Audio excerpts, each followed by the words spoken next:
Okay. Tell us your name. I'm Bianca. Bianca. Bianca Loew. Bianca. Okay, Bianca. 3, 2, go. So my name is Bianca Loew. I'm the CEO and founder of SafeRoom. And SafeRoom is a SaaS platform that offers secure mobile messaging for small, medium-sized businesses or teams.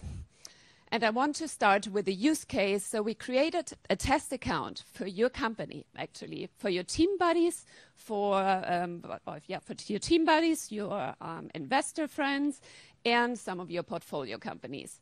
So you open the app and welcome to your official launch messenger.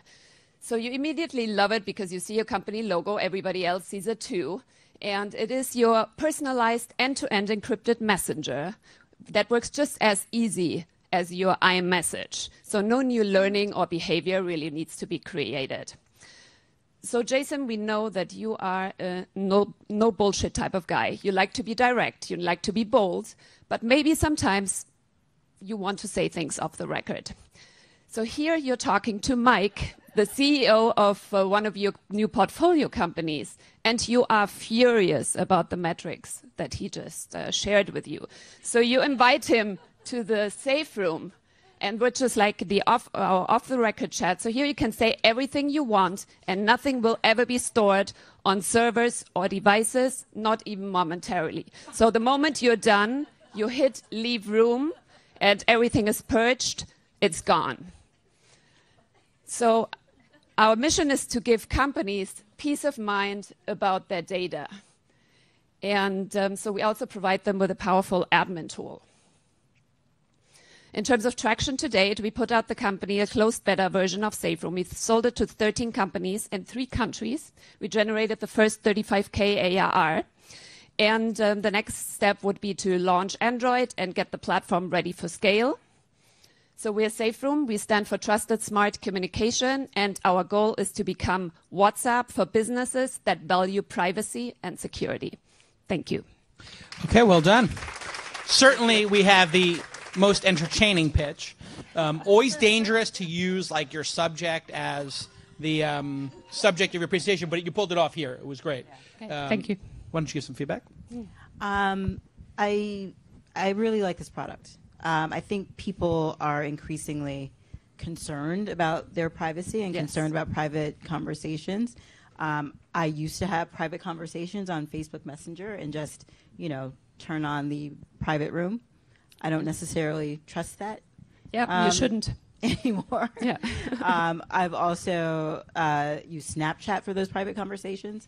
Again, I think like the trust level needs to be super, super high.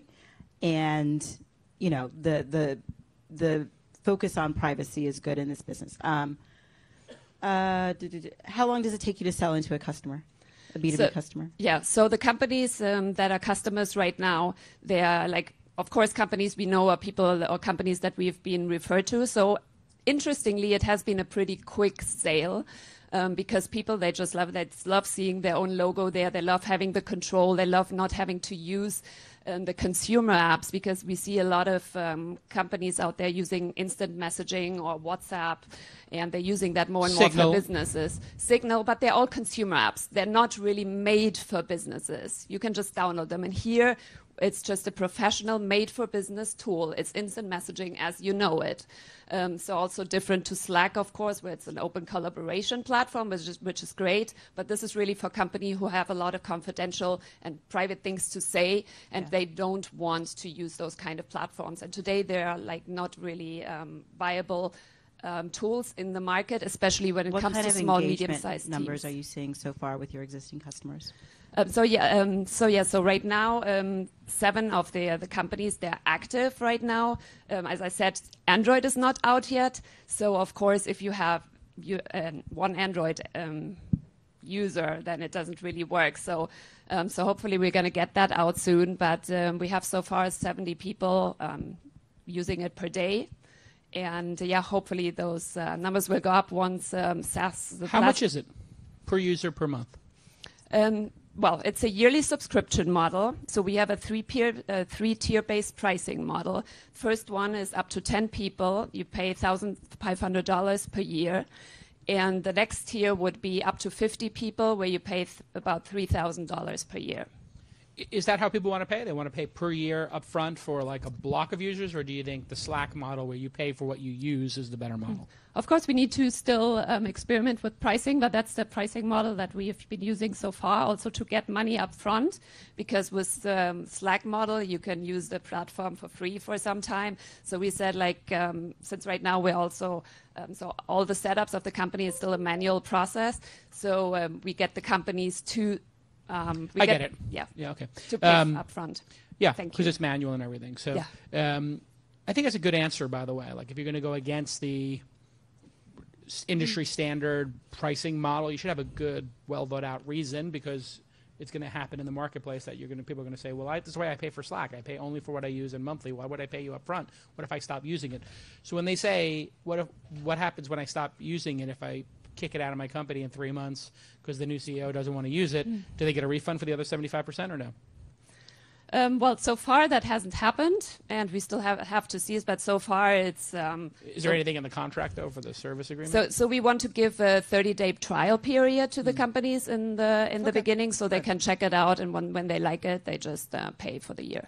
And nobody else is doing a secure anonymous secure. It's not anonymous. No, secure communication platform for companies like this. Well, there are players, but they're more enterprise companies, so they're going for the big corporations, and we want to go into more the Slack market, where it's small, medium-sized business or teams, but not necessarily companies that want to use Slack. It feels like interesting, like because Slack is recorded.